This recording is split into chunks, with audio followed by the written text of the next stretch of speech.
Breaking news చూస్తున్నాం. Municipal వర్కర్లతో AP సర్కార్ చేపట్టిన చర్చలు సఫలం కాలేదు. వారి డిమాండ్లపై సుమారు 7 గంటల పాటు చర్చించామని మంత్రి ఆదిమూలపు సురేష్ తెలిపారు. 2 రోజుల్లో 70% మంది వర్కర్లు విధుల్లోకి వచ్చారన్న మంత్రి ప్రజలకు ఇబ్బంది లేకుండా మేయర్లు, కమిషనర్లు జాగ్రత్త వహించారని చెప్పారు. మున్సిపల్ శాఖలో పనిచేసే పారిశుద్ధ్య కార్మికులకు ఏ రాష్ట్రంలో ఇవ్వనంతగా ఏపీలో ఇస్తున్నామన్న మంత్రి 21,000 వరకు ప్రతి ఉద్యోగికి అందుతున్న విషయాన్ని గుర్తు చేశారు. టీడీపీ హయాంలో మున్సిపల్ శాఖ పూర్తిగా నిర్లక్ష్యానికి గురైందని ఆరోపించారు.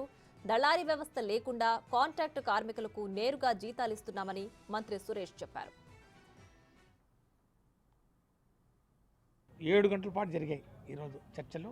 7 గంటల పాటు ప్రధానంగా 70% ఆఫ్ ది ఎంప్లాయీస్ ఎవరైతే ఉన్నారో, మున్సిపల్ ఎంప్లాయీస్ ఎవరైతే మరి సమ్మెలో పాల్గొనడం లేదో, 70% సమ్మెలో పాల్గొనడం లేదు ఎంప్లాయీస్. ఈరోజు 48,000 మంది ఎవరైతే ఉన్నారో వాళ్ళు దాంట్లో 70% విధులకు హాజరవుతున్నటువంటి విషయాన్ని కూడా నేను మరి మీ ద్వారా ప్రజల దృష్టికి తీసుకొస్తా ఉన్నాను. ఏదైతే సిఐటియు ఉందో ఆ సిఐటియు వాళ్ళని కూడా నేను విజ్ఞప్తి చేస్తూ ఉన్నాను. ఈ అంశాలు ఏవైతే ఉన్నాయో ఇది ఈరోజు వచ్చినవి కాదు. దీర్ఘకాలికంగా గత పాలకులు విస్మరించినటువంటి నేపథ్యంలో ఆ గ్యాప్ ఆ విధంగా వారి జీవిత భత్యాలకు సంబంధించి రావడం జరిగింది.